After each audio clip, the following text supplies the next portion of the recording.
السلام عليكم ورحمة الله وبركاته. بسم الله الرحمن الرحيم. الحمد لله رب العالمين، والصلاة والسلام على رسوله الكريم وعلى آله وصحبه أجمعين. قال الله تعالى: بسم الله الرحمن الرحيم. قل أعوذ برب الناس ملك الناس إله الناس من شر الوسواس الخناس الذي يوسوس في صدور الناس من الجنة والناس. بسم الله الرحمن الرحيم.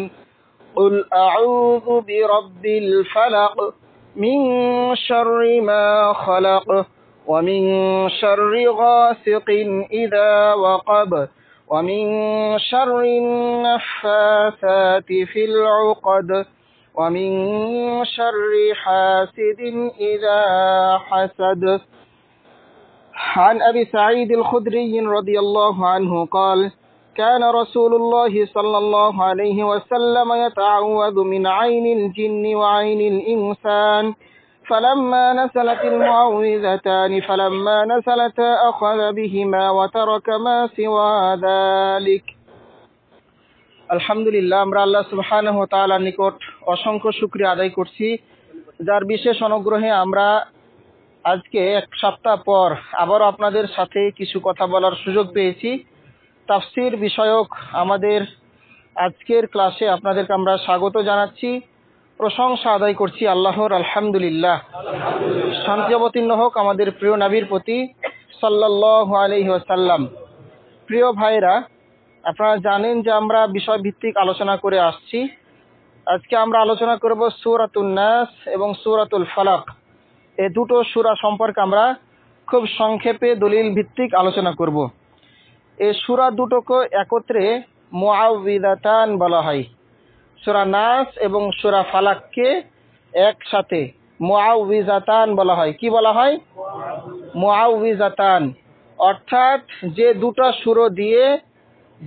সূরা দিয়ে ঝাড়ফুঁক করা হয়, রুকিয়া করা হয়, চিকিৎসা করা হয়, এই জন্য এই দুটো সূরাকে মুআউযিযাতান বলা হয়। আমি আপনাদেরকে প্রশ্ন করব পরে, কোন দুটো সূরাকে মুআউযিযাতান বলা হয়? সূরা নাস এবং সূরাতুল ফালাক। চলুন আমরা জেনে নেই এই নাস এবং ফালাকের ফজিলত কি। উকবা ইবনে আমির রাদিয়াল্লাহু তাআলা আনহু থেকে বর্ণিত, তিনি বলেন, আল্লাহ রাসূল সাল্লাল্লাহু আলাইহি সাল্লাম বলেছেন, আলাম তারা আয়াতিন উনজিলাতিল লাইলাতা লাম ইউরা মিসলুহুন্না কাত। যে তুমি কি জানো আজকে রাতে এমন আয়াত সমূহ নাজিল হয়েছে, এমন দুটো সূরা নাজিল হয়েছে যা ইতোপূর্বে নাজিল হয়নি, যা আগে কখনোই নাজিল হয়নি, যার অনুরূপ আয়াত ইতোপূর্বে কখনো নাজিল হয়নি। এরপর আল্লাহ রাসূল সাল্লাল্লাহু আলাইহি সাল্লাম বলছেন যে সে দুটো সূরা কি? কুল আউযু বিরাব্বিল ফালাক এবং কুল আউযু বিরাব্বিন নাস। এই দুটো সূরা এই রাতের আগে কোনো রাতে নাজিল হয় নাই। 2 নম্বর হাদিস, আন আবি সাঈদ আল খুদরি রাদিয়াল্লাহু আনহু قال قال رسول الله صلى الله عليه وسلم كان رسول الله صلى الله عليه وسلم يتعوذ من عين الجن وعين الإنسان।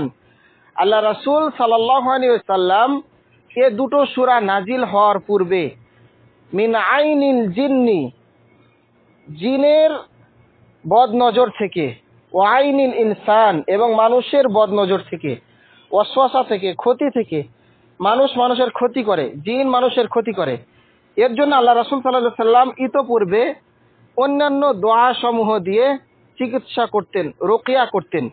কিন্তু ফালাম্মা নাযালাতিল মুআউযিযাতান, যখন এই সূরা দুটো নাজিল হলো, মুআউযিযাতান মানে কি? সূরা নাস এবং ফালাক।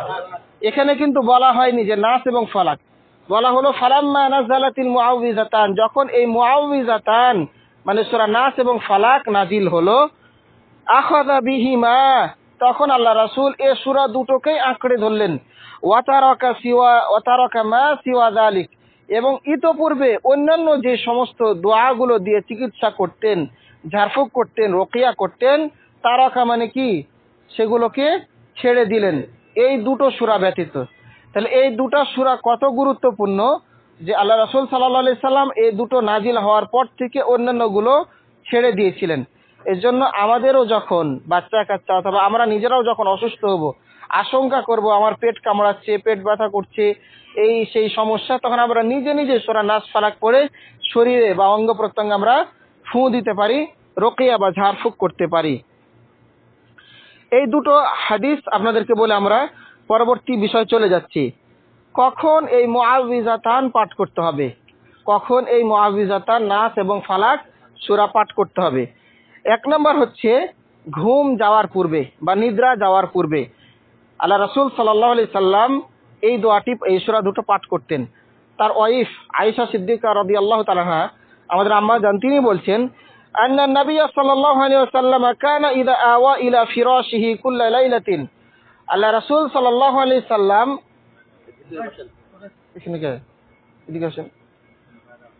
আল্লাহ রাসূল সাল্লাল্লাহু আলাইহি ওয়াসাল্লাম যখন রাতে ঘুমাতে যেতেন, যখন বিছানায় যেতেন, আল্লাহ রাসূল সাল্লাল্লাহু আলাইহি সাল্লাম যখন বিছানায় যেতেন, আপনার কাজ কি?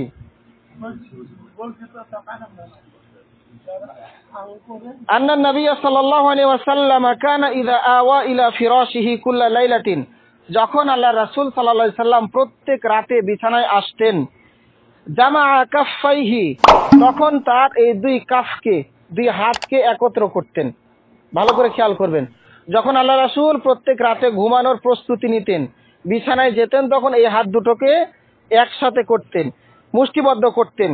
সুম্মা নাফাসা ফীহিমা ফাকরা ফীহিমা, অতঃপর তিনি যা পড়তেন এরপর এখানে ফু দিতেন। যা পড়তেন, কি পড়তেন এখন দেখেন। ফাকরা ফীহিমা, এরপর এই হাত দুটোকে এরকম করে, এই কাফ দুটোকে একসাথে করে মুষ্টিবদ্ধ করে পড়তেন কুল হুয়াল্লাহু আহাদ, সূরা ইখলাস পাঠ করতেন।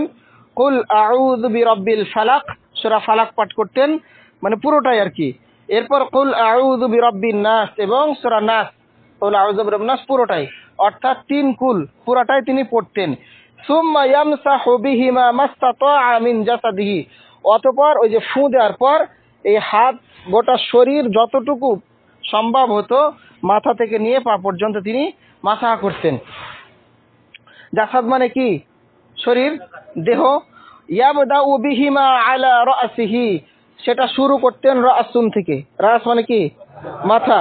এই মাথাটা তাহলে সূরা তিন কুল, সূরা ইখলাস, সূরা নাস, সূরা ফালাক পড়ে তিনি হাতটাকে এভাবে মাথা থেকে নিয়ে মেসেজ করতেন। কিভাবে? আলা রাসিহি, প্রথমে মাথা, ওয়া ওয়াজহিহি, ওয়াজহ মানে কি? মুখমণ্ডল দিয়ে, ওয়ামা আকবালা মিন জাসাদিহি, এবং তার শরীরের সামনের অংশ যতটুকু আছে এভাবে তিনি করতেন। ইয়াফআলু যালিকা, এই কাজটা তিনি করতেন সালাসা মাররাত, কয়বার? তিনবার করতেন। সবাই হাত মুষ্টিবদ্ধ করেন। এখন দেখেন ঘুমাতে যাচ্ছেন, তখন ওযু করে ঘুমানোটা সুন্নাত। এখন আপনি পড়বেন, সূরা ফাতিহা পড়া লাগবে না, তিন কুল, কুল হুয়াল্লাহু আহাদ, কুল আউযু বিরাব্বিন নাস, কুল আউযু বিরাব্বিল ফালাক। দেখেন সবাই মেসেজ করেন এভাবে, যতটুকু সম্ভব গোটা শরীর। একবার হলো, আল্লাহ রাসূল কয়বার কথা বলেছেন? তিনবারের কথা বলেছেন। আবার আপনি ওগুলা পড়ে আবার মাথা থেকে নিয়ে গোটা শরীর পর্যন্ত যতটুকু আপনার হাতে পান আর কি মেসেজ করে নেবেন। এই কাজটা তিনি আল্লাহ রাসূল প্রত্যেকটা দিন ঘুমানোর সময় করতেন। রাতে বোবা ধরে না, আরো অনেক কি জিন শয়তান, তো এইগুলো না পড়ার কারণে আল্লাহ রাসূল তো আপনাকে ট্রিটমেন্ট দিয়ে দিয়েছেন যাতে করে আপনার কেউ ক্ষতি করতে না পারে। আরো একটা আমল আছে, আয়াতুল কুরসি যদি আপনি পড়েন তাহলে আপনার রাতে আপনার ধারে পাশে কেউ ভিড়তে পারবে না, সারাক্ষণ ফেরেশতা আপনাকে সকাল পর্যন্ত পাহারা দিবে। তো আমাদের আমল নাই, এই জন্য আমরা জিনে, আমি বিশেষ করে কোনোদিন আল্লাহর মতো ভয় পাই না। একটা মরুভূমিতে আমি থাকতে পারবো, বাসা খালি বাড়িতেও থাকতে পারবো ছোট থেকেই। তো যখন আপনার মধ্যে এই কোরআনের লাইট থাকবে, আলো থাকবে, তখন আপনার এই ভয়টা আসবে না। তাইলে আমি পরে ধরবো যে কখন কখন মুআউযিজাতান পাঠ করতে হয়। এক নাম্বার হলো ঘুম যাওয়ার পূর্বে। দুই নাম্বার হচ্ছে প্রত্যেক ফরজ নামাজের পর। ফরজ নামাজের পর তো আমাদের সময় থাকে না, তাড়াতাড়ি উঠে চলে আসি। অথচ আল্লাহ রাসূল সাল্লাল্লাহু আলাইহি সাল্লাম কোনো দিন কখনোই কোনো একটা রাকাত, কোনো একটা ওয়াক্তে এই মুআউযিজাতান পাঠ করা ছাড়তেন না। উকবা ইবনে আমির রাদিয়াল্লাহু তাআলা থেকে বর্ণিত, সাহাবীর নাম হচ্ছে উকবা ইবনে আমির। তিনি বলেন আমারানি রাসূলুল্লাহ সাল্লাল্লাহু আলাইহি সাল্লাম, আল্লাহ রাসূল সাল্লাল্লাহু আলাইহি সাল্লাম আমাকে আদেশ করেছেন। কে বলছেন এটা? উকবা ইবনে আমির। মনে রাখবেন, উকবা ইবনে আমির বলছেন যে আল্লাহ রাসূল সাল্লাল্লাহু আলাইহি সাল্লাম আমাকে আদেশ করেছেন আন আকরা, যেন আমি পাঠ করি বিল মুআউযিজাতি দুবুরা কুল্লি সালাতিন। মুআউযিজাতটা যেন আমি পাঠ করি, দুবুর মানে হচ্ছে কি? পিছনে, কুল্লা সালাতিন মানে প্রত্যেক সালাতের পিছনে। প্রত্যেক সালাতের পিছনে মানে কি? প্রত্যেক সালাতের পরে যেন আমি এই সূরাটা পাঠ করি। বিশেষ করে মাগরিব এবং এশারে, মাগরিব এবং ফজরে 3 বার করে পাঠ করবেন। সূরা নাস, ফালাক, ইখলাস কয়বার করে? 3 বার করে। কখন কখন? মাগরিব মানে দিনের শেষ প্রান্তে আর দিনের শুরুতে। মনে থাকবে? অন্যান্য নামাজে 1 বার করে, জোহর, আসর আর এশা 1 বার করে, কিন্তু দিনের শেষ প্রান্তে আর দিনের শুরুতে মাগরিব এবং ফজরের মুসলিম ভাই কয়বার করে পড়তে হবে? আমল করতে হবে না হবে না? ইনশাআল্লাহ। 3 নাম্বার, সকাল সন্ধ্যায় পঠিতব্য জিকিরের সাথে এই সূরাগুলো পাঠ করা। সকাল সন্ধ্যায় আল্লাহ রাসূল সাল্লাল্লাহু আলাইহি সাল্লাম অনেক জিকির পাঠ করতেন। এটাই হচ্ছে আসল জিকির, খালি মাথা ঝুঁকে জিকির করা এটা না।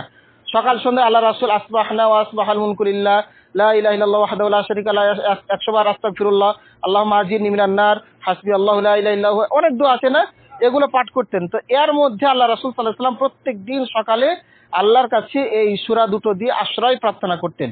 তাহলে 3 নাম্বার পেলাম কখন? সকাল এবং সন্ধ্যায়। যে সকাল এবং সন্ধ্যায় যে জিকিরগুলো রয়েছে সেখানে আমরা পাঠ করব। এরপরে 4 নাম্বার হচ্ছে শরীয়ত সম্মত ঝাড় ফুঁকের সময়। আমার কাছে কোন একটা বাচ্চা নিয়ে আসা হয়েছে, অথবা আপনার ছেলে খুব কান্নাকাটি করছে, অথবা বদনজর লেগে গেছে, তখন আপনি তাকে এই সূরা দুটো পাঠ করে ফুঁ দিবেন। আমরা ইমাম সাহেবের কাছে যাই না মসজিদে তেল পড়া নিতে, পানি পড়া নিতে, সুতা নিয়ে যাই না? সুতা নেওয়াটা তো শিরক, এটা নেওয়া যাবে না। তেল পানি পড়ার ব্যাপারে মানে কিছু কিছু হাদিস পাওয়া যায়। তো হুজুর কি বলে ফুঁ দেয়? হুজুর এই নাস ফালাক পড়েই ফুঁ দেয়। তো আপনিও নিজেও রুকিয়া করেন, আপনার সন্তানকে আপনিও সূরা নাস এবং সূরা ফালাক পড়ে ফুঁ দেন, 3 বার করে আপনি ফুঁ দেন। চলুন দেখি আমরা দেখে নিই আল্লাহ রাসূল সাল্লাল্লাহু আলাইহি সাল্লাম কি বলেছেন। আয়েশা রাদিয়াল্লাহু তাআলা আনহা, তার সহধর্মিনী না? আয়েশা রাদিয়াল্লাহু তাআলা তার কে? স্ত্রী। তিনি বেশি জানবেন না আর অন্যরা কেউ বেশি জানবেন? যত মানে হাদিস আল্লাহ রাসূলের জীবনের সাথে রিলেটেড সেগুলো সব প্রায় ম্যাক্সিমাম আয়েশা রাদিয়াল্লাহু তাআলা বর্ণনা করেছেন। আয়েশা রাদিয়াল্লাহু তাআলা থেকে বর্ণিত, তিনি বলেন আন্না রাসূলুল্লাহ সাল্লাল্লাহু আলাইহি ওয়াসাল্লাম কানা ইদাশতাকা, যখন আল্লাহ রাসূল সাল্লাল্লাহু আলাইহি সাল্লাম অসুস্থতা অনুভব করলেন, আল্লাহ রাসূল যখন অসুস্থতা অনুভব করলেন, ইয়াকরাউ আলা নাফসিহি, তখন তিনি নিজেই পাঠ করলেন। কি পাঠ করলেন? বিল মুআউযিজাতি, মুআউযিজাত পাঠ করলেন। মুআউযিজাত কি? সূরা নাস এবং সূরা ফালাক। এটা কি আমল করছে? আয়েশা রাদিয়াল্লাহু না, রাসূল সাল্লাল্লাহু আলাইহি ওয়াসাল্লাম আমল করছে। রাসূল নিজেই আমল করছে। যখন তিনি অসুস্থ হলেন, কারো কাছে গেছিলেন? নিজেই আমল করছেন তিনি। যখন আবার বলি আন্না রাসূলুল্লাহ সাল্লাল্লাহু আলাইহি সাল্লাম কানা ইদাশতাকা, যখন আল্লাহ রাসূল সাল্লাল্লাহু আলাইহি সাল্লাম অসুস্থতা অনুভব করলেন, শরীরটা খারাপ করছে, বুঝতে পারছেন যখন তিনি, ইয়াকরাউ আলা নাফসিহি, তখন তিনি নিজের ওপরেই নিজে পাঠ করলেন। মানে নিজের ওপরে নিজেই রুকিয়া করছে, ঝাড়ফুঁক করছে, চিকিৎসা করছে। ডাক্তার যারা নিজেরা মোটামুটি জানে, আমরা তো ছোটখাটো ডাক্তার, প্যারাসিটামলের জন্য কি আমরা ডাক্তারের কাছে যাই? তা আপনি যদি প্যারাসিটামল নিজে খেতে পারেন, তাহলে নিজে সূরা নাস ফালাক পড়ে নিজে ফুঁ দিতে পারেন না কেন? কথা বুঝতে পেরেছেন?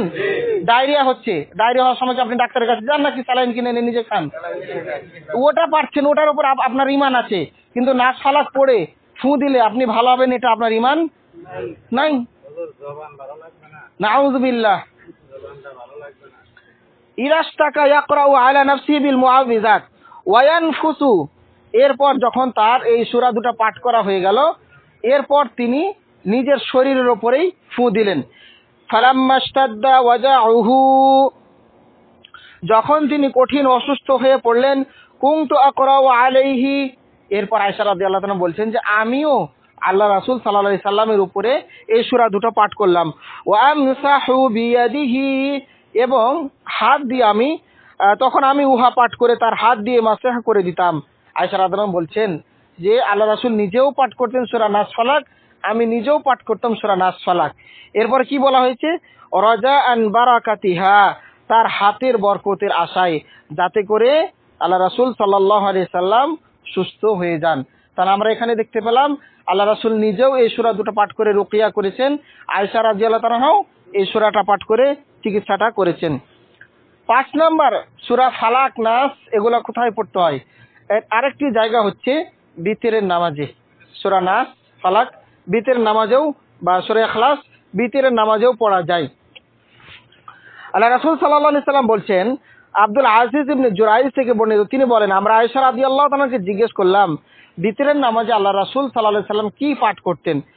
তিনি বললেন যে তিনি প্রথম রাকাতে সূরা আ'লা, সাব্বিহ ইসমা রাব্বিকাল আ'লা, দেখবেন এখানে ইমাম সাহেবরা এটা রমজান মাসে পাঠ করে। দ্বিতীয় রাকাতে পাঠ করতেন কুল ইয়া আইয়ুহাল কাফিরুন।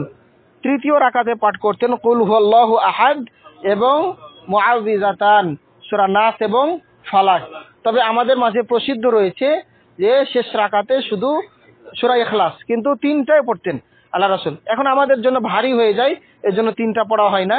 আপনি যদি চান যে আপনি পড়বেন, সুন্নাতের উপর আমল করবেন, তাহলে বেতেরের নামাজও আপনি এই সূরা দুইটা আপনি পাঠ করতে পারেন। চলুন আমরা এবার জেনে নেই যে সূরা নাসের সরল অনুবাদ এবং সংক্ষিপ্ত তাফসীর। আমরা তো জেনেছি প্রথমে বিসমিল্লাহির রহমানির রহিম, পরম করুণাময় অসীম দয়ালু আল্লাহর নামে আমরা শুরু করছি। এরপর আমরা বলছি কুল আউযু বিরাব্বিন নাস। কুল মানে বলুন, আউযু আমি আশ্রয় প্রার্থনা করছি, বিরাব্বিন নাস মানুষের রবের কাছে। তাহলে এখানে এই সূরা নাসের 1 নম্বর আয়াতে আমরা তাওহীদ আর রুবুবিয়্যাহ পেলাম। কি পেলাম? তাওহীদ আর রুবুবিয়্যাহ, মানে রবের ইবাদত করা। আমরা বলছি আল্লাহ রাসূলকে, আল্লাহ বলছেন হে রাসূল আপনি বলুন যে আমি আশ্রয় প্রার্থনা করছি মানুষের রবের কাছে, মালিকিন নাস। এরপরে বলা হচ্ছে মানুষের মালিকের কাছে। এখানে পেলাম তাওহীদ,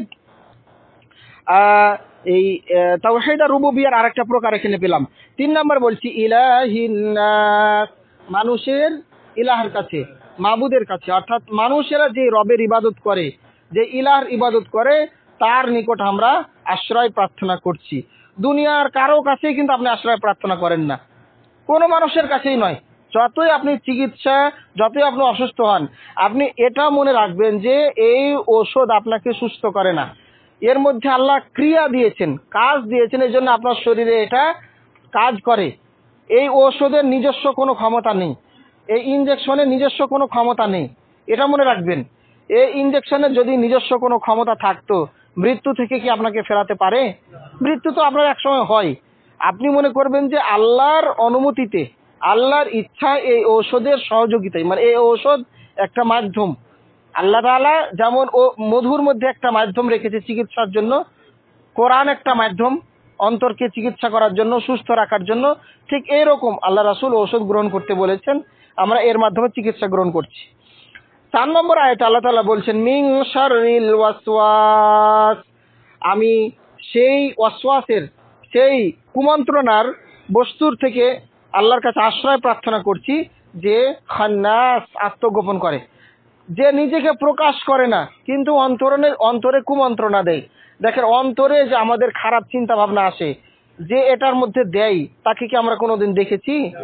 শয়তানকে কি আমরা কোনোদিন দেখেছি?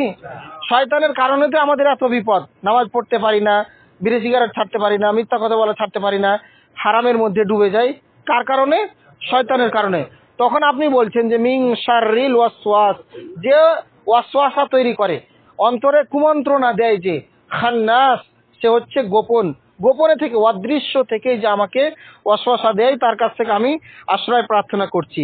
এরপর বলছেন আল্লাযী ওয়াসওয়িসু, যে ওয়াসওয়াসা, ফি সুদুরিন নাস, মানুষের অন্তর, সদর মানে কি?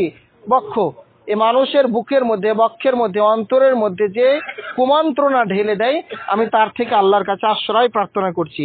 মিনাল জিন্নাতি ওয়ান নাস, আর এটা হতে পারে জিন থেকে এবং মানুষ থেকে। মানুষের মধ্যেও শয়তান রয়েছে, জিনের মধ্যেও শয়তান রয়েছে। এই আয়াতগুলোই এখান থেকে প্রমাণ করে। খান্নাস বলা হয়, আমরা পেয়েছি মিন শারিল ওয়াসওয়াসিল খান্নাস। খান্নাস বলা হয় যে মানুষের সামনে অশ্লীলতাকে সুসজ্জিত করে উপস্থাপন করে ও তাদেরকে কুমন্ত্রণা দেয়। একটা নাটক দেখতে খুব ভালো লাগছে, কিন্তু অশ্লীল অঙ্গভঙ্গি রয়েছে। একটা কাজ করতে খারাপ লাগছে, কিন্তু আবার মনটা ভালোও লাগছে। আপনার সামনে সুসজ্জিত করে তুলেছে। এটাই হচ্ছে খান্নাস, যে আপনাকে গোনার কাজগুলোকে, অশ্লীলতাকে আপনার সামনে সৌন্দর্য করে তুলে। এখানে আমরা একটা হাদিস আপনাদের জন্য উল্লেখ করব, যেটা আল্লাহ রাসূল সাল্লাল্লাহু আলাইহি সাল্লাম বলছেন। আব্দুল্লাহ ইবনে মাসউদ রাদিয়াল্লাহু তাআলা থেকে বর্ণিত, রাসূল সাল্লাল্লাহু আলাইহি সাল্লাম বলেন, মা মিনকুম মিন আহাদিন ইল্লা ওয়াকাদ ওয়াক্কিলাল্লাহু বিহি করিনাহু মিনাল জিন, যে আল্লাহ তাআলা প্রত্যেক ব্যক্তির সাথে একজন করে শয়তান নিযুক্ত করে দিয়েছেন। প্রত্যেকটা মানুষের সাথে একজন করে শয়তান নিয়োজিত আছে, যে সারাক্ষণ তাকে বিভ্রান্ত করে। শয়তানকে যখন জান্নাত থেকে বিতাড়িত করা হলো, তখন কিন্তু সে আল্লাহর কাছে পারমিশন নিয়েই নিয়েছে, যাতে আমি রাস্তার অলিতে গলিতে আপনার মুমিন বান্দাদেরকে বিভ্রান্ত করার জন্য লেগে থাকবো, অপেক্ষায় থাকবো। তো আল্লাহ রাসূল এখানেও বলছেন যে প্রত্যেক মানুষের সাথে একজন করে জিন শয়তান থাকে। তখন সাহাবীগণ বললেন যে ওয়া ইয়াকা ইয়া রাসূলুল্লাহ, হে আল্লাহ রাসূল, তাহলে কি আপনার সাথেও কি একজন করে থাকে? অর্থাৎ এই আয়াতের মাধ্যমে বোঝা গেল যে আল্লাহ রাসূল ছিলেন মানুষ। এই কথাটা বলছে যে প্রত্যেক মানুষের সাথে, প্রত্যেকের সাথে একজন করে শয়তান থাকে, জিন শয়তান থাকে। সাহাবীগণ বললেন, ইয়া রাসূলুল্লাহ, তাহলে আপনার মাঝেও কি একজন শয়তান থাকে? তখন আল্লাহ রাসূল কি বলেন? ক্বালা ওয়া ইয়া, হ্যাঁ, আমার সাথেও একজন শয়তান আছে। তবে তবে আন্নাল্লাহা আ'আনানি আলাইহি, তবে আল্লাহ তাআলা তার উপর আমাকে প্রাধান্য দিয়েছেন, মানে তাকে নিয়ন্ত্রণ করার মতো শক্তি আমাকে দিয়েছেন। এই কারণে সে আমার সাথে পেরে উঠে না, সে আমার কাছে আত্মসমর্পণ করে থাকে সব সময়। কিন্তু আমরা শয়তানের কাছে আমরা পেরে উঠি নাকি শয়তান আমাদের কাছে পেরে ওঠে? শয়তানই আমাদের কাছে পেরে ওঠে, কারণ আমরা আল্লাহ রাসূল সাল্লাল্লাহু আলাইহি ওয়াসাল্লামের মতো নই। আমরা সাধারণ মানুষ, আমরা দুর্বল মানুষ। আল্লাহ রাসূল বললেন যে আমার সাথেও একজন শয়তান আছে, কিন্তু সে পেরে ওঠে না, আমার সাথে পেরে ওঠে না। ফালা ইয়া'মুরানি ইল্লা বিখাইর, সুতরাং সে আমাকে সৎ কাজের আদেশ দেওয়া ছাড়া অন্যদিকে ডাইভার্ট করতে পারে না। আলী বিন হুসাইন রাদিয়াল্লাহু তাআলা আনহু থেকে আরেকটা হাদিস বর্ণিত, নবী সাল্লাল্লাহু আলাইহি সাল্লামের কাছে তার স্ত্রী সাফিয়া বিনতে হুয়াই রাদিয়াল্লাহু তাআলা আনহা আগমন করলেন। আল্লাহ রাসূলের আরেকজন স্ত্রীর নাম ছিল সাফিয়া। তিনি আসলেন, তখন রাসূল সাল্লাল্লাহু আলাইহি সাল্লাম মসজিদে ইতিকাফ অবস্থায় ছিলেন। মানুষের মধ্যে যে শয়তান কিভাবে কাজ করে দেখেন, এই হাদিস স্পষ্ট বোঝা যায়। রাসূলগণ নিষ্পাপ না, রাসূলগণ ভালো, আল্লাহ তাআলা তাদেরকে অনেক মর্যাদা দিয়েছে। নিষ্পাপের কথা বলবো না, এ কথা, রাসূলগণ নিষ্পাপ, সাহাবীগণ নিষ্পাপ না। তো দেখেন সাহাবীদেরকেও কিভাবে শয়তান কুমন্ত্রণা দিয়েছে। রাসূলদের পরে সবচেয়ে শ্রেষ্ঠ মানুষ কারা? সাহাবীগণকেও কিভাবে শয়তান ওয়াসওয়াসা দিয়েছে, এই হাদিস প্রমাণ করে। তা আল্লাহ রাসূল সাল্লাল্লাহু আলাইহি ওয়াসাল্লাম বলছেন, আমি একবার ইতিকাফে ছিলাম, তো ওখানে আমার কাছে আমার স্ত্রী সাফিয়া আসলো। কে আসলো? সাফিয়া রাদিয়াল্লাহু আনহা যখন ফিরে যাচ্ছিলেন মসজিদে নববী থেকে, মানে স্বামীর সাথে এসে, কেউ যদি কারো স্বামী যদি মসজিদে ইতিকাফ করে, দেখা সাক্ষাৎ করা যায়, খাবার দেওয়া যায়, মাথার চুল আঁচড়িয়ে দেওয়া যায়, তেল নেওয়া যায়, মানে ওই মসজিদের ভিতর থেকে মাথাটা বের করে দিবে, এগুলো করা যায়। তো যখন স্বামীর সাথে দেখা সাক্ষাৎ করে চলে আসছিলেন সাফিয়া রাদিয়াল্লাহু তাআলা আনহা, তখন রাসূল সাল্লাল্লাহু আলাইহি সাল্লাম ওই সাফিয়াকে একটু আগায় দিচ্ছিলেন, অন্ধকার বা কোনো কারণে একটু আগায় দিচ্ছিলেন, বাড়ি পর্যন্ত, বাসা পর্যন্ত আগায় দিচ্ছিলেন। এমন সময় দুজন আনসারী সাহাবী তার নিকট দিয়ে অতিক্রম করলেন। তো ওই মুহূর্তে আবার দুইজন মদিনার মহিলা সাহাবী, আনসারী সাহাবী, আনসার বলা হয় কাদেরকে? যারা মদিনার মানুষ, মুহাজির, মক্কা থেকে যারা হিজরত করে মদিনায় গেছিলেন, তাদেরকে যারা সাহায্য করেছিল তাদেরকে আনসারী বলা হয়। তো এইরকম আনসারী দুজন মহিলা ওখান দিয়ে যাচ্ছিলেন। তো যাচ্ছিলেন যখন, আল্লাহ রাসূল বুঝতে পারলেন যে এরা দুজন মনে হয় আমাদেরকে সন্দেহ করছে। কথাটা কি বুঝতে পেরেছেন? রাসূল সাল্লাল্লাহু আলাইহি সাল্লামের সাথে কে আছেন? তার স্ত্রী, নাম কি? সাফিয়া। পাশে আর কে, কোন দুইজন আছেন? আনসারী দুজন মহিলা সাহাবী। সন্দেহ করাটা স্বাভাবিক মানুষের মনে, আমাদের মনে হয় না? আমি যদি আমার ওয়াইফকে নিয়েও থাকি, আপনারা তো বলতে পারেন, না জানলে না চিনলে, আমার বোনকে নিয়ে থাকলে যদি কোথাও নিয়ে যাই ডাক্তারের কাছে, হয়তো ভাববেন যে মনে হয় ওনার ওয়াইফ এটা যাচ্ছে। মানুষের মন। ওই দুইজন সাহাবী, মহিলা সাহাবী, হয়তো কিছু একটা ধারণা করছেন। আল্লাহ রাসূল বলছেন তার ওদেরকে ডাকলেন। তিনি তাদেরকে ডাকলেন এবং বলেন, এই যে ওদের মধ্যে এই ধারণাটা, এই চিন্তাটা কে তৈরি করে দিয়েছে? কার ব্যাপারে? এই যে আপনার আলোচনাটা বুঝতে পেরেছেন, আলহামদুলিল্লাহ। এই জন্য আপনাদেরকে মাশাআল্লাহ। আল্লাহ রাসূল, তার স্ত্রী, ওরাও সাহাবী, কিন্তু মাঝখানে সুযোগ নিয়েছে কে? শয়তান। আল্লাহ রাসূল তাদেরকে ডাকলেন। তিনি তাদেরকে ডাকলেন এবং বললেন, এ তো সাফিয়া, তোমরা কি মনে করছো? এ তো আমার স্ত্রী। সবার ধারণা দূর হলো। এতক্ষণে ভেজাল লাগাইছিল কে? মাঝখানে এসে, এ তো সাফিয়া আমার স্ত্রী। তারা বলল সুবহানাল্লাহ। রাসূল সাল্লাল্লাহু আলাইহি সাল্লাম বললেন, এখন দেখেন, ইন্নাশ শাইতানা, নিশ্চয় শয়তান, ইয়াজরি মানে প্রবাহিত হয়, চলে, কি? মিন ইবনি আদম মাজরাদ দাম, মানব সন্তানের রক্তের শিরা উপশিরায় এই শয়তানটা চলাচল করে। আপনি চেষ্টা করছেন খুব ভালো হওয়ার, শয়তান কি আপনাকে ছেড়ে দেবে? কয়দিন খুব কন্টিনিউ নামাজ পড়লেন, অনেকে আছে বিড়ি সিগারেট ছেড়ে দিয়েছে, আবার ধরেছে। কেন? ওই যে শয়তানের সাথে আর পেরে উঠছে না, রক্তের শিরা উপশিরার মধ্যে সে চলাচল করছে। এই জন্য আমাদেরকে প্রত্যেকদিন আল্লাহ রাসূল কমসে কম কয়বার দিনে রাতে এই সূরা নাস ফালাক পাঠ করেছেন? 5 বার। আমরা বললাম না কমসে কম 5 বার আল্লাহ রাসূল এই সূরা পাঠ করেছেন দিনে রাতে। নামাজে পাঠ করেছেন 5 বার না, আরো বেশি পাঠ করেছেন, কিন্তু কমসে কম আর কি। যাই হোক, আমরা এই সূরা নাসের তাফসীর আমরা খুব সংক্ষেপে চলে এসেছি, আর বেশি আমরা আলোচনা করব না। এরপর আমরা আলোচনা করব আপনাদের সাথে সূরা ফালাক নিয়ে। সূরা ফালাক নিয়ে আলোচনা করে আমরা আমাদের আলোচনা শেষ করে দেব ইনশাআল্লাহ। সূরা ফালাক, এই সূরাটি নাজিল হয়েছে মদিনায়। সূরা ফালাক কোথায় নাজিল হয়েছে? সূরা নাসও নাজিল হয়েছে মদিনায়। সূরা নাস নাজিল হয়েছে মদিনায়। সূরা নাস আয়াত ছিল 6টি। সূরা নাস আয়াত ছিল কয়টি? সূরা ফালাকও নাজিল হয়েছে মদিনায়। সূরা ফালাকের মধ্যে আয়াত রয়েছে 5টি। এই হাতের আঙ্গুলের সমান 5টি। তো মাক্কি সূরা কোনগুলো, মাদানী সূরা কোনগুলো? আগে বলেছি আমরা, হিজরতের পূর্বে যেগুলো নাজিল হয়েছে সেগুলো হচ্ছে মাক্কি সূরা, আর মাদানী সূরা যেগুলো হিজরতের পরে নাজিল হয়েছে সেগুলো হচ্ছে মাদানী সূরা। আল্লাহ রাসূল সাল্লাল্লাহু আলাইহি সাল্লামকে আল্লাহ তাআলা এই সূরা দান করেছিলেন। চলুন আমরা অর্থ জেনে নেই। কুল আউযু বিরাব্বিল ফালাক, অর্থ হলো কুল মানে বলুন, আমি আশ্রয় প্রার্থনা করছি প্রভাতের পালনকর্তার। মানে প্রভাতে যখন সূর্য উদিত হয়, এক শ্রেণীর মানুষ রয়েছে যারা হলেন সূর্য পূজারী, সূর্য পূজা করে। যখন সূর্য ওঠে না, হিন্দুদের মধ্যে একটা শ্রেণী রয়েছে যারা সূর্য পূজা করে। আচ্ছা, এই সূর্যটা প্রত্যেক দিন প্রদক্ষিণ হয়।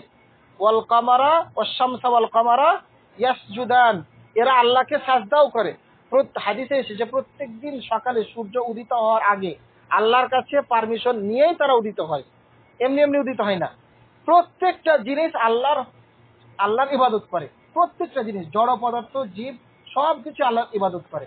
তো দেখেন, ওই সময়কার মানুষ বা কখনো কখনো মানুষ এই চাঁদ এবং সূর্যের পূজা করে।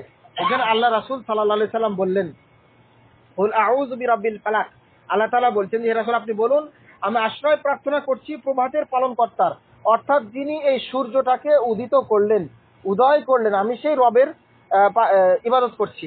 ইব্রাহিম আলাইহিস সালাম যখন সূর্য উদিত হলো, তখন তিনি মনে করলেন যে এটাই মনে হয় আমার রব। কিছুক্ষণ পর যখন সূর্যটা হারিয়ে গেল, চাঁদ যখন আসলো, তখন ভাবলেন যে সূর্য হারিয়ে যায়, দিনের বেলা উদিত হয়, রাতের বেলা হারিয়ে যায়, সেই সূর্য আমার রব হতে পারে না। চাঁদ যখন গোটা একটা মাত্র চাঁদ গোটা পৃথিবীকে যখন আলোকিত করলো সারা রাত, সকালে যখন আবার হারিয়ে গেল, তখন বললেন যেই জিনিস হারিয়ে যায় তিনি আমার রব হতে পারেন না।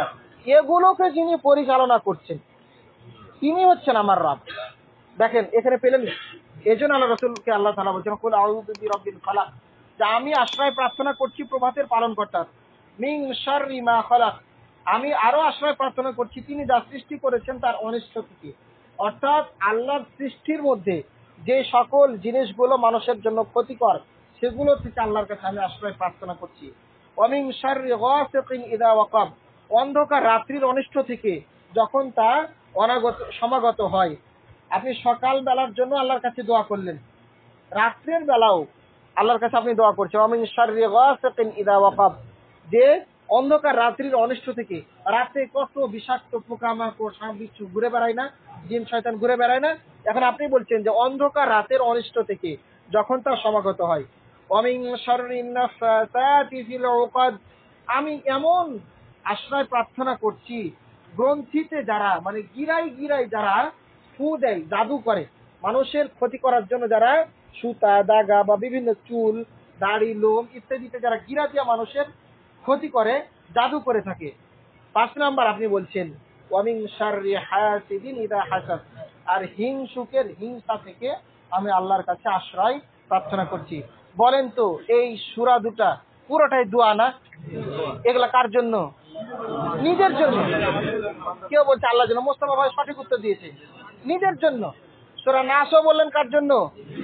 নিজের জন্য। সূরা ফালাকও আপনার জন্য। তাহলে বলার দরকার আছে না নাই? কিন্তু বলি না তো আমরা। চলেন আমরা দেখি।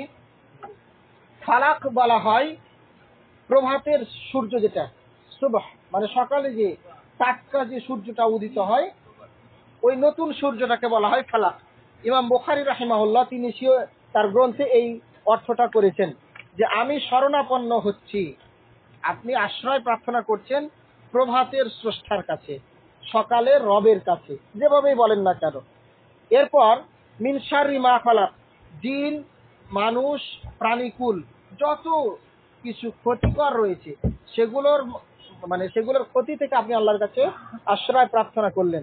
ওয়া মিন শাররি গাসিকিন ইযা ওয়াকাব, মুজাহিদ রাহিমাহুল্লাহ তিনি অনেক বড় বিখ্যাত তাফসীর কারক ছিলেন, তিনি বলছেন গাসিক শব্দের অর্থ হচ্ছে রাত্রি, ইযা ওয়াকাব যখন সেটা সূর্য অস্ত হয়ে যায়, মানে সূর্যটা যখন ডুবে যায়। তাহলে আপনি সকালেও যখন সূর্যটা উদিত হয় তখনও আল্লাহর কাছে সাহায্য চাইলেন, সূর্যটা যখন ডুবে যাচ্ছে এই তখনও আপনি আল্লাহর কাছে সাহায্য চাইলেন। আয়েশা সিদ্দিকা রাদিয়াল্লাহু তাআলা আনহা থেকে একটা হাদিস, আল্লাহ রাসূল সাল্লাল্লাহু আলাইহি সাল্লাম বলছেন যে আন্না নবী সাল্লাল্লাহু আলাইহি ওয়াসাল্লাম নাযারা ইলাল কমারি, রাসূল সাল্লাল্লাহু আলাইহি সাল্লাম একবার চাঁদের দিকে তাকালেন, চাঁদের দিকে তাকিয়ে বলছেন ফাকালা ইয়া আয়েশা, বললেন যে হে আয়েশা ইস্তাঈদি বিল্লাহ, আল্লাহর কাছে আশ্রয় প্রার্থনা করো, মিন শাররি হাদা, এই চাঁদের ক্ষতিকর থেকে, মিন শাররি হাদা, এই চাঁদের ক্ষতিকর থেকে, ক্ষতি থেকে। ফাইন্না হাদা হুয়াল গাসিকু ইযা ওয়াকাব, কেননা যখন কেননা এর নাম হলো গাসিক, যখন সে সমাগত হয়, চাঁদটা সূর্যটা যখন ডুবে যায় চাঁদটা উদিত হয়, আর এই সময় মানুষ অনেক ক্ষতির মধ্যে পড়ে যায়। এই জন্য আল্লাহ রাসূল সাল্লাল্লাহু আলাইহি সাল্লাম এটা করতে, আল্লাহর কাছে আশ্রয় প্রার্থনা করতে বলেছেন। একটা লম্বা হাদিস রয়েছে আয়েশা রাদিয়াল্লাহু তাআলা থেকে বর্ণিত, সেটা বলে আমরা আমাদের আলোচনা ইনশাআল্লাহ শেষ করে দিব। এবং এই সূরা দুটো থেকে কি শিখলাম আমরা শুধু অনুবাদটা করব। সুফিয়ান আয়েশা রাদিয়াল্লাহু তাআলা বলেন রাসূল সাল্লাল্লাহু আলাইহি সাল্লামকে জাদু করা হয়েছিল। এই জিনিসটা আমরা জানি, সবাই জানি যে রাসূল সাল্লাল্লাহু আলাইহি সাল্লাম জাদুর আক্রান্ত হয়েছিলেন। আমরাও হতে পারি, অনেক সময় হয়তো আমরা বুঝতে পারি অথবা বুঝতে পারি না। দেখছেন যে কোন রোগ বালাই এত টেস্ট করছে, ভালো ভালো উন্নত মানের মেশিনে টেস্ট করছে কয়েকটা ডায়াগনস্টিক সেন্টারে, কিন্তু কোন রোগ ধরা পড়ছে না। বুঝবেন যে আপনাকে কেউ ক্ষতি করেছে, জাদু করেছে। রাসূল সাল্লাল্লাহু আলাইহি সাল্লামকে জাদু করা হয়েছিল, তার প্রভাব এমন হয়েছিল যে তিনি স্ত্রীদের কাছে যাননি, কিন্তু মনে হতো গিয়েছেন। আসলে তিনি স্ত্রীদের কাছে যাননি, অর্থাৎ তার ব্রেনটা উলটপালট হয়ে গেছিল। আমি আপনার বাসায় যাইনি, কিন্তু আমার মনে হচ্ছে যে আমি গেছি, আমি এই কাজটা করি নাই, তারপরে আমার মনে হচ্ছে যে আমি এই কাজটা করেছি। ধরুন কি যে অনেক মানুষ এরকম আছে, অজু করেছে তারপরে মনে হচ্ছে অজু করেনি, আবার অজু করে, আবার অজু করে, ঘুম আসছে, রুমে তালা দিয়েছে, অনেক দূর চলে গেছে, আবার ঘুরে আসছে, মনে সন্দেহ যে মনে হয় রুমে তালা তালা মারিনি, এরকম হয় না অনেকে? এটা একটা অসুখ, হ্যালোসিয়েশন বলা হয় এটাকে, মানে অজান্তে কানের মধ্যে একটা আওয়াজ আছে, শুনতে পাই। তো দেখেন আল্লাহ রাসূলকে এত শক্ত জাদু করা হয়েছিল যে তিনি স্ত্রীদের কাছে যান নাই, কিন্তু মনে হচ্ছে যে হ্যাঁ তিনি ওয়াইফের কাছে গেছেন। সুফিয়ান ইবনে উয়াইনা রাদিয়াল্লাহু তাআলা আনহু বলেন এটা জাদুর সবচেয়ে কঠিন অবস্থা, সবচেয়ে কঠিন অবস্থা। তিনি বলেন একদিন রাসূল সাল্লাল্লাহু আলাইহি সাল্লাম তিনি সাল্লাল্লাহু আলাইহি সাল্লাম আয়েশা রাদিয়াল্লাহু আনহাকে বললেন, আল্লাহ রাসূল তার ওয়াইফকে বলছেন, আয়েশা তুমি কি জানো আমি যে ব্যাপারে আল্লাহর কাছে জানতে চেয়েছিলাম, আমি একটা বিষয় আল্লাহর কাছে জানতে চেয়েছিলাম, তিনি তা আমাকে জানিয়েছেন। কি বিষয় দেখেন, স্বপ্নে আমার কাছে দু ব্যক্তি আসলো। এখন মনে করেন যে আল্লাহ রাসূল জাদুগ্রস্ত, তাকে জাদু করা হয়েছে। এখন আল্লাহ রাসূল জানতে চাইলেন যে হে আল্লাহ কি হয়েছে আমার, আপনি আমাকে জানেন। দেখেন ঘটনাটা কি সুন্দর চমৎকার ভাবে আল্লাহ রাসূল সাল্লাল্লাহু আলাইহি সাল্লাম উল্লেখ করছেন। স্বপ্নের দুজন ব্যক্তি আমার কাছে আসলো, আল্লাহ রাসূল বললেন তাদের একজন শিয়রের কাছে এবং অন্যজন পায়ের কাছে বসলেন। মানে দুজন ব্যক্তি, একজন মাথার কাছে বসেছে আর একজন পায়ের কাছে বসেছে। কার মাথার কাছে কার পায়ের কাছে? রাসূল সাল্লাল্লাহু আলাইহি সাল্লাম। রাসূল সাল্লাল্লাহু আলাইহি সাল্লাম এখন কি অবস্থা আছেন? অসুস্থ অবস্থায় আছেন, অসুস্থ অবস্থায় আছেন।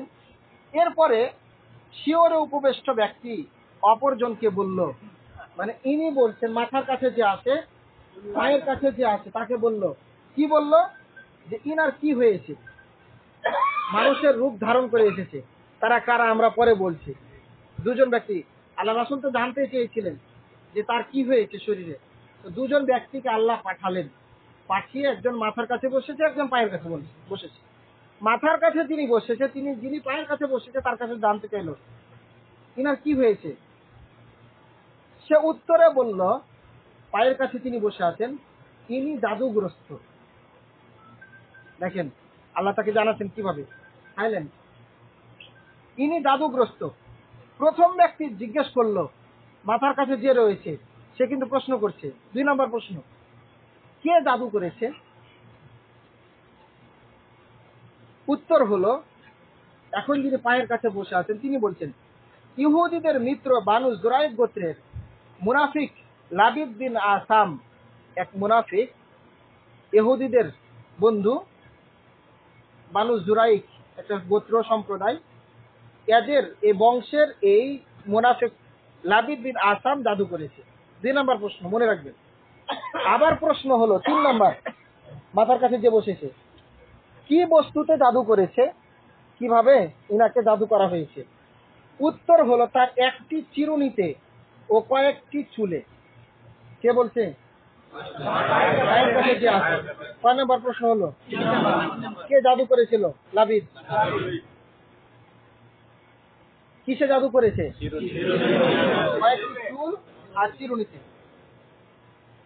প্রশ্ন হলো 4 নম্বর প্রশ্ন, সেগুলো কোথায়? এখন জবাব হলো খেজুর ফলের আবরণীতে, মানে খেজুর ফলের মধ্যে বীর জারওয়ান নামক কূপে একটি পাথরের নিচে চাপা দেওয়া হয়েছে। 4 নম্বর প্রশ্ন জিজ্ঞেস করলো কোথায় জাদু করা হয়েছে? একটা কূপের মধ্যে, বীর জারওয়ান নামক। আয়েশা রাদিয়াল্লাহু তাআলা আনহা বললেন, তারপর রাসূল সাল্লাল্লাহু আলাইহি সাল্লাম, ঘটনা কিন্তু তদন্ত হয়ে গেছে, এখন ইনভেস্টিগেশন শেষ। কে জানালো এগুলো? আল্লাহ জানাইছে। কার মাধ্যমে? দেখেন পরে আসছে ঘটনা। আয়েশা রাদিয়াল্লাহু তাআলা আনহা বললেন, তারপর রাসূল সাল্লাল্লাহু আলাইহি সাল্লাম উহা বের করার জন্য কূপটির কাছে গিয়ে বললেন, স্বপ্নে আমাকে এই কূপটি দেখানো হয়েছে। স্বপ্নের মধ্যে দুজন ব্যক্তি আসছে, অভিনয়ের মাধ্যমে আল্লাহ রাসূল সাল্লাল্লাহু আলাইহি সাল্লামকে, আল্লাহ রাসূলের সব স্বপ্নগুলো কি সত্য, সেটা ওয়াহী, সেটা ওয়াহী।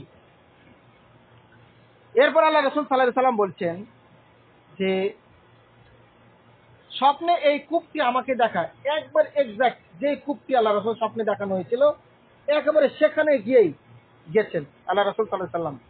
তার পানি যেন মেহেদি রং মিশ্রিত ছিল, ওই কূপটার পানিটা মানে মেহেদি যা আছে এরকম রং হয়েছে। উহার আশপাশের খেজুর গাছগুলো যেন শয়তানের মস্তকের মতো কুৎসিত ছিল। ওই যে কূপটার পাশে যে খেজুর গাছগুলো ছিল মনে হচ্ছে যেন এগুলো শয়তানের মাথা। অতঃপর সেখান থেকে চিরুনিটি বের করে আনা হলো। পাথরের নিচ থেকে চিরুনিটা আনা হলো। আয়েশা রাদিয়াল্লাহু তাআলা বলেন, আমি বললাম, যে ব্যক্তি আপনাকে জাদু করেছে তাকে আপনি জাদু দ্বারা প্রতিহত করলেন না কেন?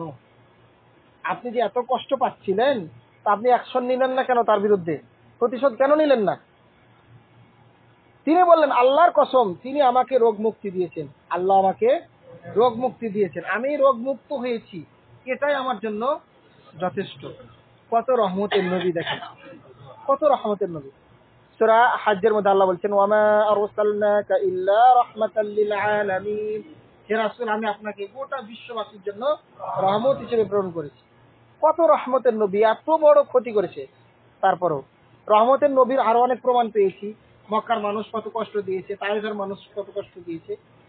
যাই হোক, আল্লাহর কসম, তিনি আমাকে রোগ মুক্তি দিয়েছেন, এটাই আনাফ, এটাই যথেষ্ট। আমি প্রতিশোধ দিব না, আমি কারো জন্য বিপদের কারণ হতে চাই না। কে বললেন এই কথাটা? আল্লাহ রাসূল সাল্লাল্লাহু আলাইহি ওয়াসাল্লাম। ইবনে আব্বাস রাদিয়াল্লাহু তাআলা আনহু থেকে বর্ণিত, তারা বললেন, আরেকটা হাদিস, জনৈক ইহুদি বালক রাসূল সাল্লাল্লাহু আলাইহি সাল্লামের কাজ কাম করত। ওই চিরুনি আর ওই যে চুলটা কিভাবে পেয়েছে দেখেন। একটা ছেলে আল্লাহ রাসূলের বাসায় কাজ কাম করত। একবার ইহুদিরা তাকে ফুঁসলিয়ে রাসূল সাল্লাল্লাহু আলাইহি সাল্লামের কয়েকটি চিরুনিকৃত চুল ও চিরুনির কয়েকটি দাঁত হস্তগত করতে সক্ষম হলো। মানে কোনো লোভযোগ দেখায় যে তুমি আল্লাহ রাসূলের বাসার চিরুনি বা চুল কয়েকটা এনে দিবা, চুল এবং চিরুনির কয়েকটা দাঁত। অতঃপর তারা উহাতে জাদু করলেন, এখন আল্লাহ রাসূল সাল্লাল্লাহু আলাইহি সাল্লাম এই জাদুর ট্রিটমেন্ট আমাদেরকে বলে দিয়েছেন। একটা তো আমরা জেনেছি সূরা নাস এবং ফালাক, আর একটা জেনেছি আল্লাহ রাসূল সাল্লাল্লাহু আলাইহি সাল্লাম সুন্দর একটা দোয়া দিয়েছেন। আমরা এই দোয়াটা সবাই মুখস্থ করব। বিসমিল্লাহি আরকিকা মিন কুল্লি শাইইন ইউযিকা ওয়া মিন শাররি কুল্লি নাফসিন আও আইনিন হাসিদিন আল্লাহু ইয়াশফিকা বিসমিল্লাহি আরকিকা। আমরা যখন ছোট ছিলাম, আমার আব্বা আমাদেরকে সূরাটা বারবার পড়ে দিত, খালি ফু দিত, একটু পর পর বা কিছুক্ষণ পর পর ফু দিত। একটু অসুস্থ হলেই বিসমিল্লাহি আরকিকা মিন কুল্লি শাইইন ইউযিকা ওয়া মিন শাররি কুল্লি নাফসিন আও আইনিন হাসিদিন আল্লাহু ইয়াশফিকা বিসমিল্লাহি আরকিকা। আমি নিজেও এটা বলে আমার ছেলেকে আমি ফু দিই, যাতে করে বদ নজর না লাগে, ক্ষতি করতে না পারে। আমি গ্রুপে এই দোয়াটা ছেড়ে দেব ইনশাআল্লাহ। আপনারা এই দোয়াটি মুখস্থ করার চেষ্টা করবেন, এবং সূরা নাস এবং ফালাক যখন যখন পড়ার কথা বলা হলো আপনারা সেগুলো পাঠ করবেন ইনশাআল্লাহ। আল্লাহ তাআলার কাছে দোয়া করছি, আল্লাহ তাআলা যেন আমাদেরকে আজকের এই আলোচনা থেকে শিক্ষা নাসিহা গ্রহণ করার তৌফিক দান করেন। আল্লাহ তাআলা যেন আমাদেরকে মানুষের ক্ষতি থেকে এবং জিন শয়তানের ক্ষতি থেকে যেন আল্লাহ আমাদেরকে হেফাজত করেন, এই আশাবাদ ব্যক্ত করে আজকের আলোচনা আমরা এখানে শেষ করছি। সাল্লাল্লাহু আলা নবিয়িনা মুহাম্মদ ওয়া আলা আলিহি ওয়া সাহবিহি আজমাইন। আসসালামু আলাইকুম ওয়া রাহমাতুল্লাহি ওয়া বারাকাতুহু।